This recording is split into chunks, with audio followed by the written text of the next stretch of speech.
या कार्यक्रमाला उपस्थिती लावली ना, श्रावण महिना सुरू झाला आहे, कार्यकर्त्यांच्या खरं तर प्रतिसाद आहे, काय सांगा? मी गेल्या वर्षी पण आले होते. प्रल्हाद भाऊंचं मी गेल्या वर्षी पण कौतुक केलं होतं. ॲक्च्युली मी तिसरं वर्ष आहे. एक पहिल्या 2 वर्ष आले तेव्हा गणपती तुमचा किंमत तुमची असं काही त्यांनी एक फ्री गणपतीची मूर्ती द्यायचा कार्यक्रम ठेवला होता. आणि गेल्या वर्षीपासून त्यांनी हे पण मी आले होते. कार्यक्रम खूप चांगला आहे, कारण श्रावण चालू झालं की सगळे सण आपले चालू होतात. गणपती उत्सव चालू होतो, नंतर सण चालूच होतात. त्याच्यामुळे महिलांच्यामध्ये उत्साह असतो आणि सवाष्णींसाठी जे उपयुक्त असतं, म्हणजे बांगड्या भरणं किंवा मेहंदी काढणं किंवा टिकल्या, ते सगळं वाटप करण्याचा कार्यक्रम प्रल्हाद भाऊने ठेवला आहे.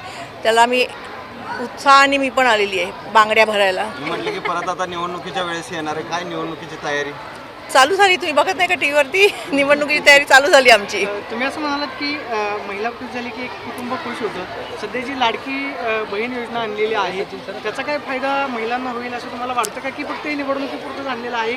महिला म्हणून आपली मला ॲक्च्युली असं वाटतं की तुम्हालाच मला विचारायचं आहे की गेल्या वेळेला असं एक आलं होतं की गॅसचं कनेक्शन फ्री देणार किंवा गॅस फ्री मिळणार किंवा गॅसचा भाव कमी असणार. मला असं वाटतं गॅस आता 1000च्या वरती तर पोचला आहे. डाळ तांदळाचे भाव पोचलेत, कांदे बटाट्याचे भाव पोचलेत. त्याच्यामुळे 1500 रुपये देऊन अकाउंटला ह्याच्यातलं काहीच आपलं निघत नाही. त्याच्यापेक्षा तुम्ही जर धान्य स्वस्त दरात आणि उत्तम घरगुती ज्या गोष्टी लागतात, जसं गॅस असतो, धान्य असतं, डाळ तांदूळ, भाज्या स्वस्त, हे केलं तर उपयोगी होईल ना. 1500 रुपये अकाउंटला देऊन ते किती महिने मिळणार आहेत? मला डिसेंबर नंतर मिळाले तर मला नक्की सांगा. ओएसिस फर्टिलिटीच्या तज्ज्ञांनी IVF उपचार पद्धतीद्वारे 1 लाखांहून अधिक जोडप्यांना मातृत्व प्राप्तीचा आनंद दिला आहे. मोफत अपॉइंटमेंट बुक करण्यासाठी आजच संपर्क साधा. शेवटचा प्रश्न, राज्यामध्ये सध्या आरक्षणाचा प्रश्न आहे. राजसाहेब दौरा करतायत, ठिकठिकाणी राजसाहेबांच्या दौऱ्याला विरोध होतो. राजसाहेबांनी कुठेही विरोध झालेला नाही आहे. परवा फक्त बुलढाण्याला 17 माणसं आलेली होती आणि त्याच्यात पण मला असं वाटतं की साहेबांनी त्यांना बोलून त्यांना पूर्ण क्लॅरिफिकेशन दिलं. जर तुम्ही साहेबांचं कंप्लीट स्टेटमेंट ऐकलं असेल तर त्यांचं असं म्हणणं आहे की महाराष्ट्र हा मुबलक सगळ्या साधन सुविधांनी मुबलक आणि श्रीमंत स्टेट आहे की जे भारताला 40% उत्पन्न महाराष्ट्रातनं जातं. त्यामुळे महाराष्ट्रातल्या प्रत्येक गोष्टींवरती, जसं कर्नाटकने आता माझ्यासाठी डिक्लेअर केलं आहे की 100% 3ऱ्या आणि 4थ्या श्रेणीतल्या लोकांना 100% कर्नाटकच्या लोकांना प्रेफरन्स दिला पाहिजे.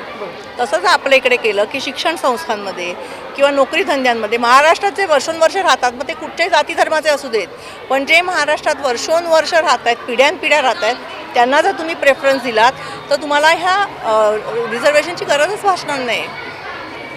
तुम्हाला जर मुलांना चांगलं शिक्षण मिळालं, चांगल्या नोकऱ्या मिळाल्या, तर काय गरज आहे का? ते मिळत नाही आहे म्हणून बिचारे लोक मागत आहेत. त्यांचं चूक नाही आहे, पण जर महाराष्ट्रातल्या सरकारने जर त्यांना पहिला प्रेफरन्स दिला, जसं आता कर्नाटकने दिला आहे, तर आपल्याला ही गरजच भासणार नाही. शेवटचा प्रश्न, विधानसभा निवडणूक तोंडावरती आहे. राजसाहेब दौरा करतील, तुम्ही सुद्धा महिलांचं संघटन बांधण्यासाठी महाराष्ट्रभर फिराल. महाविकास आघाडी त्याचबरोबर महायुती सरकारच्या विरोधामध्ये लोकांची नाराजी दिसते. ही नाराजी मनसेकडे कशा पद्धतीने आकृष्ट होईल किंवा त्याचा फायदा मनसेला? मला असं वाटतं लोकांनीच आता विचार केला पाहिजे की जे काय गेले 5-6 वर्ष चाललं आहे की एकाबरोबरती निवडणूक लढायची, दुसऱ्याबरोबरती एक रात्र दुसऱ्यावर जायचं, 4 दिवसांनी तिसऱ्याबरोबरती जायचं, हे लोकांना पटतंय का आणि त्याच्यानं लोकांना काही फायदा होतो आहे का? म्हणजे शेवटी कसं आहे की कोणी सरकार स्थापन करावं, पण लोकांचे प्रश्न नाहीसे आहेत. तुम्ही रस्ते बघा, एक 15 दिवस पाऊस पडला की रस्ते बनवणं ही काय फार मोठी टेक्नॉलॉजी आहे का की जी आपल्याला देशाला माहिती नाही आहे? मी काल उल्हासनगरला गेले 3 तास जायला, रस्त्यापेक्षा खड्डे जास्ती. आज पुण्याला आले तशीच अवस्था आहे. म्हणजे तुम्ही बेसिक गोष्टी सरकार तुम्हाला देत आहे का? ते देत असेल तर लोक खुश असतील तर त्यांनी त्याच सरकारला मतदान करावं.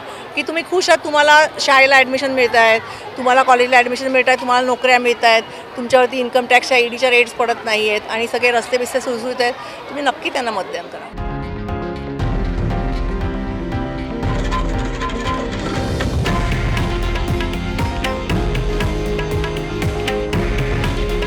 हे आहे देशातील नंबर 1 न्यूज नेटवर्क आणि आपण पाहत आहात TV9 मराठी. काळजी तुमची, हित महाराष्ट्राचं.